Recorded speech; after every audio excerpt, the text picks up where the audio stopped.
começar mais uma leitura do Livro dos Espíritos.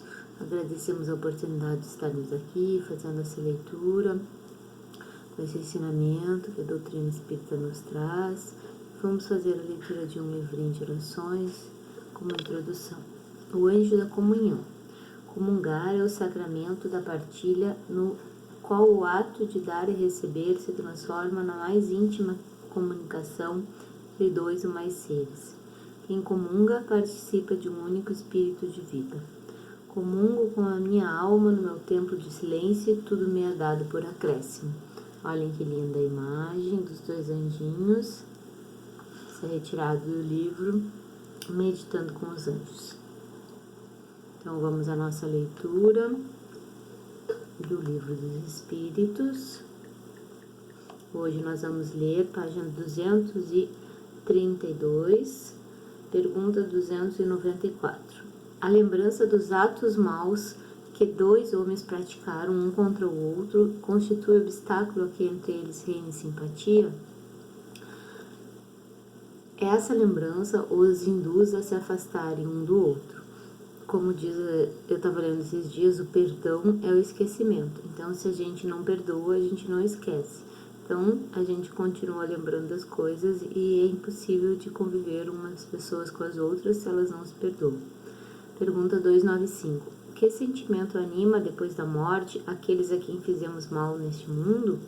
Se são bons, eles vos perdoam, segundo o vosso arrependimento. Se maus, é possível que guardem ressentimento do mal que lhes fizestes e vos persigam até não raro em outra existência.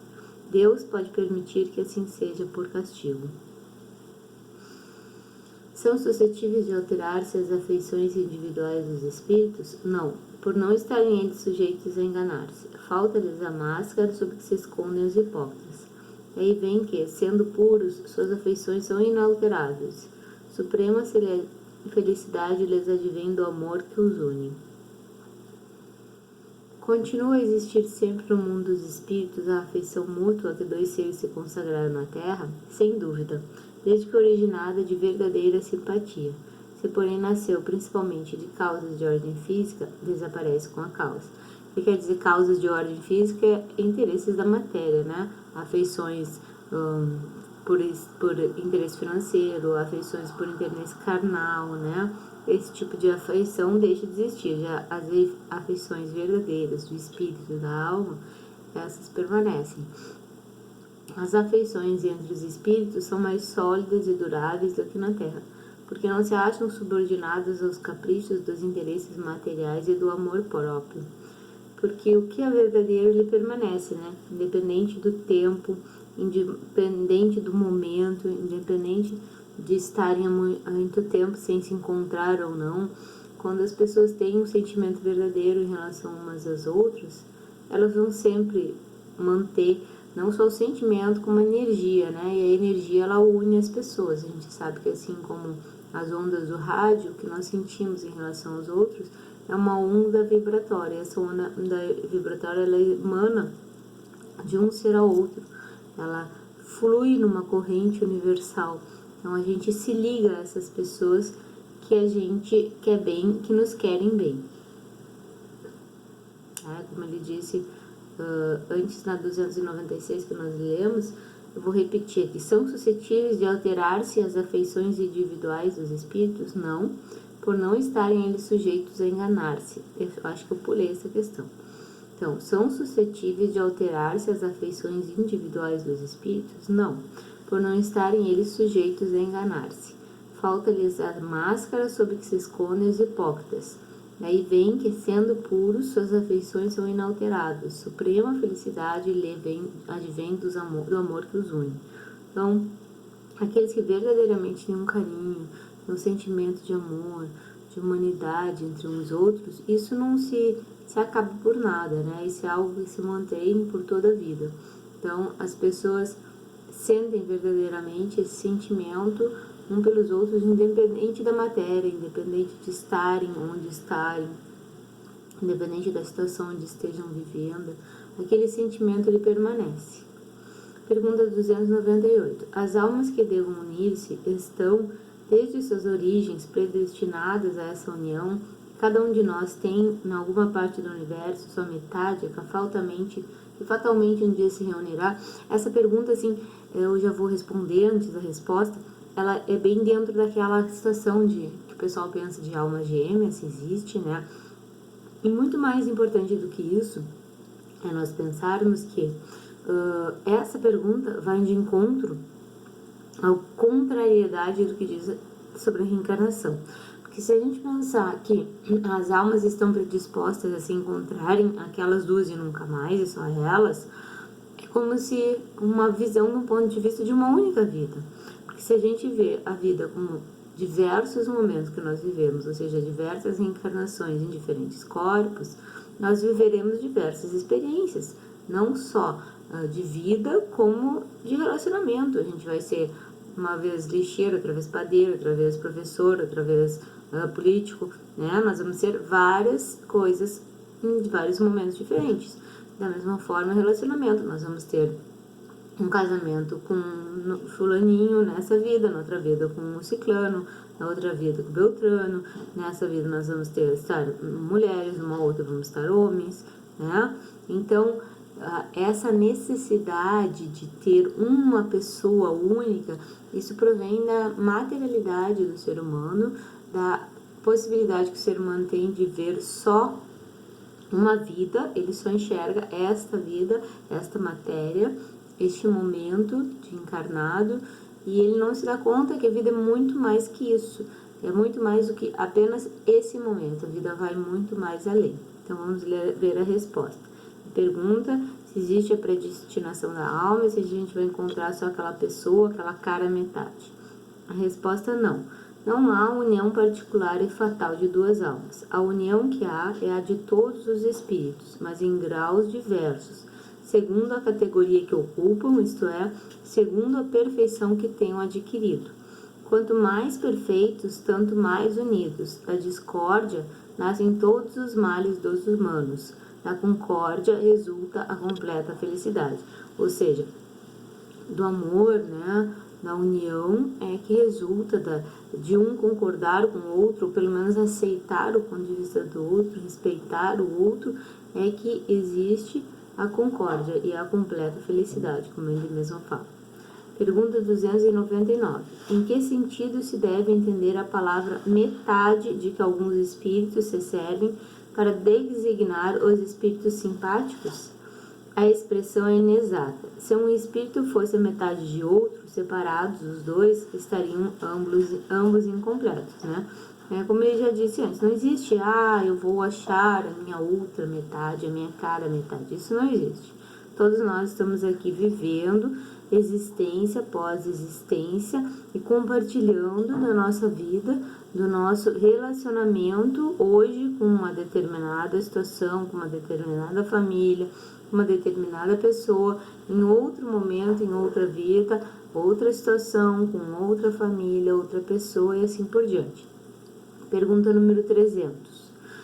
Se dois espíritos perfeitamente simpáticos se reunirem, estarão unidos para todo sempre ou poderão separar-se e unir-se a outros espíritos? Todos os espíritos estão reciprocamente unidos. Falo dos que atingiram a perfeição. Nas esferas inferiores, desde que o espírito se eleva, já não simpatiza como dantes com os que lhe ficaram abaixo. Isso é muito característico na nossa vida, os espíritos simpáticos, né, em relação ao que a gente vive no nosso dia a dia. Muitas vezes a gente frequenta determinados grupos e passa a fazer uma outra atividade na nossa vida, de conhecimento, de estudos, e a gente começa a ter outros interesses, a gente começa a querer outro tipo de conversa, a gente começa a querer outro tipo tem outras questões, outros questionamentos e outros graus de importância.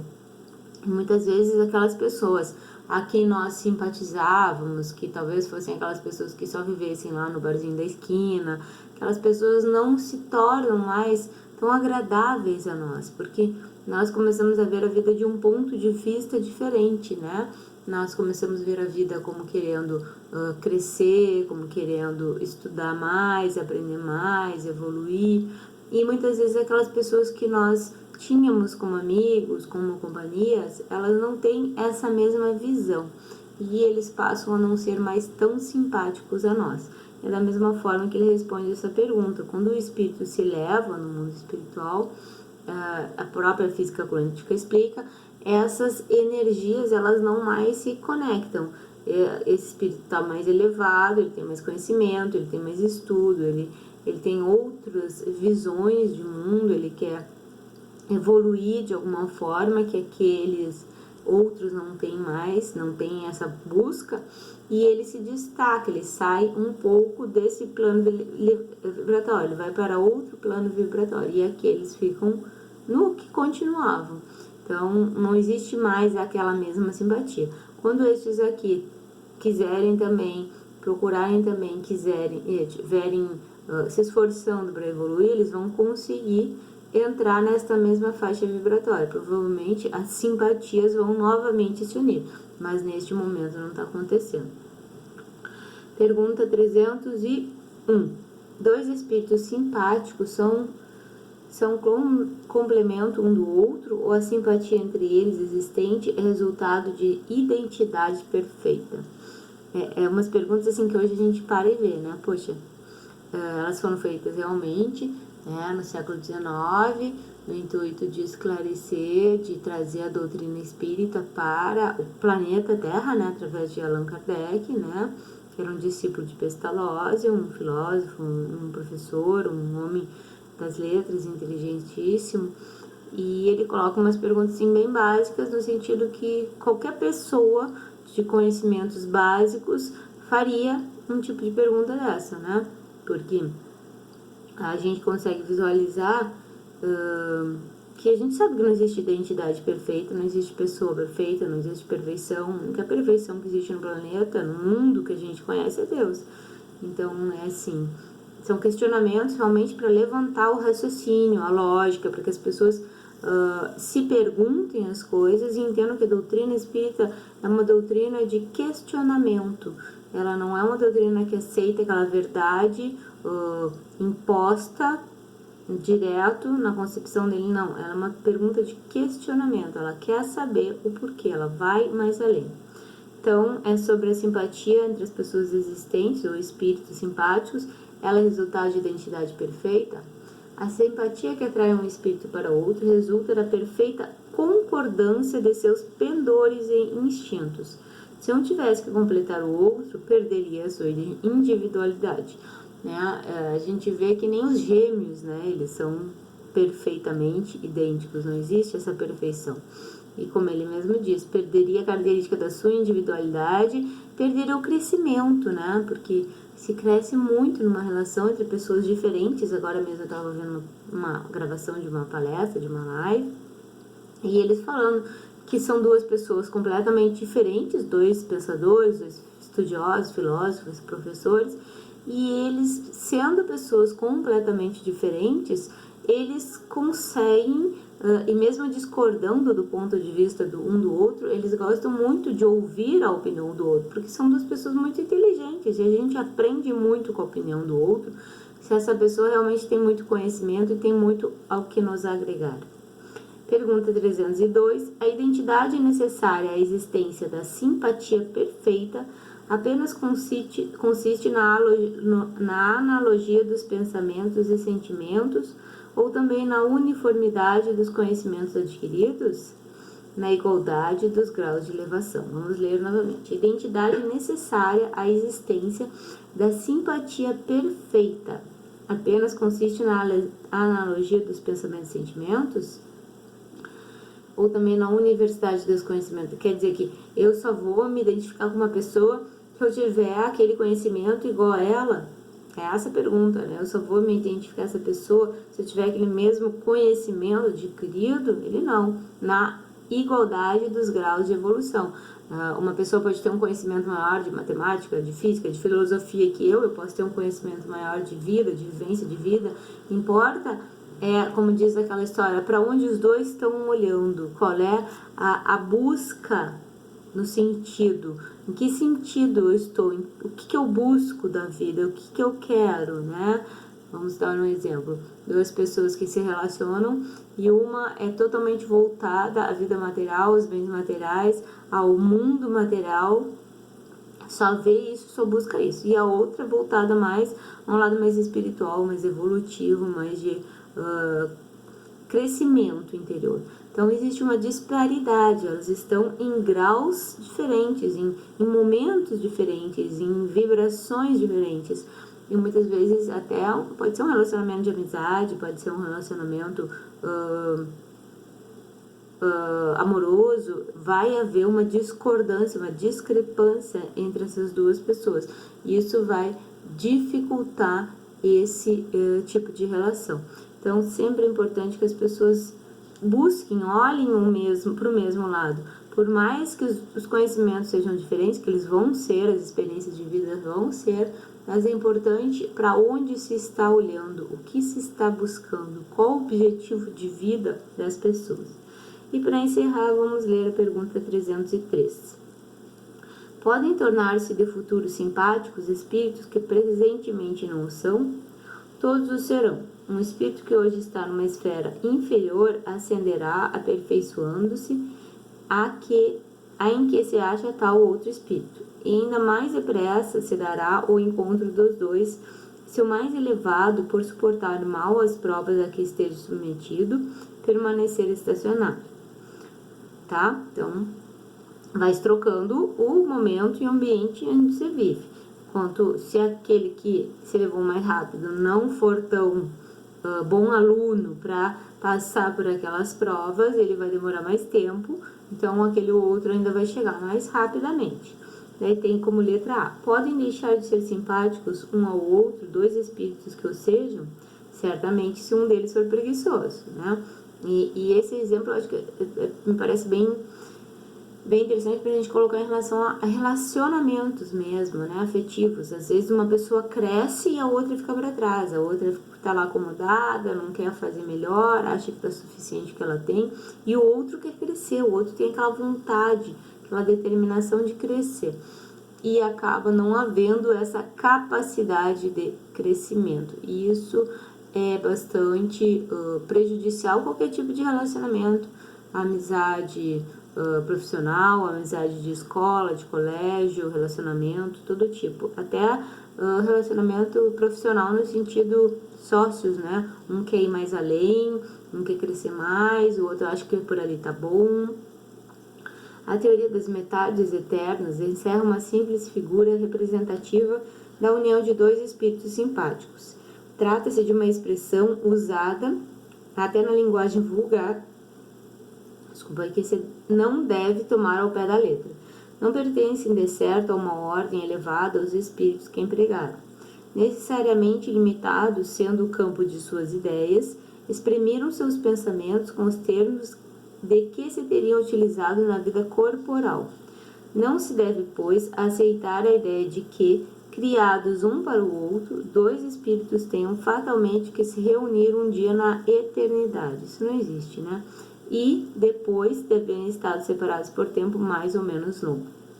Então, de verdade, não existe essa criação, essa verdade de que um ser foi criado para o outro. Isso não é verdadeiro. Nós somos unidades individualizadas, nós somos indivíduos únicos, eternos, e nós não existimos com uma outra metade perdida em algum lugar do planeta. Isso, de fato, não é uma verdade.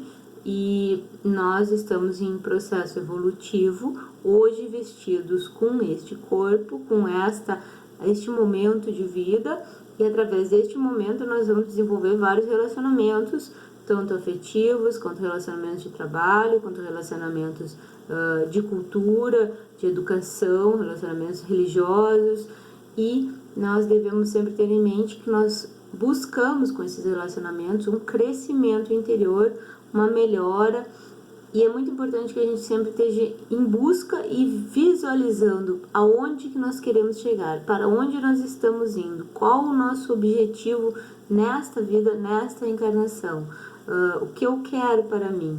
Eu devo continuar esse trajeto, eu estou bem onde eu estou, eu quero prosseguir, eu quero andar, eu quero ficar para trás, de que forma as coisas funcionam neste momento da vida. Então, isso que a gente tinha para falar hoje, nessa leitura dos livros dos Espíritos. Nós esperamos que todos possam receber essa leitura com muito amor, com muita paz no seu coração, que possam estar vivendo este momento com harmonia, buscando sempre o seu equilíbrio, buscando o aprendizado que a vida pode lhe dar a partir deste momento que nós estamos vivendo, bastante presos, enclausurados nessa vida material, mas visualizando o nosso espírito, o nosso lado interno e buscando muito mais a nossa essência como ser, como alma, e a convivência com aqueles que nos são caros, que podem ou não estar convivendo conosco debaixo do mesmo teto. Que a luz do nosso Senhor Jesus Cristo ilumine a todos nós e que tenhamos muita luz no nosso caminho, e até o próximo encontro. Fiquem com Deus e um beijo no coração de cada um.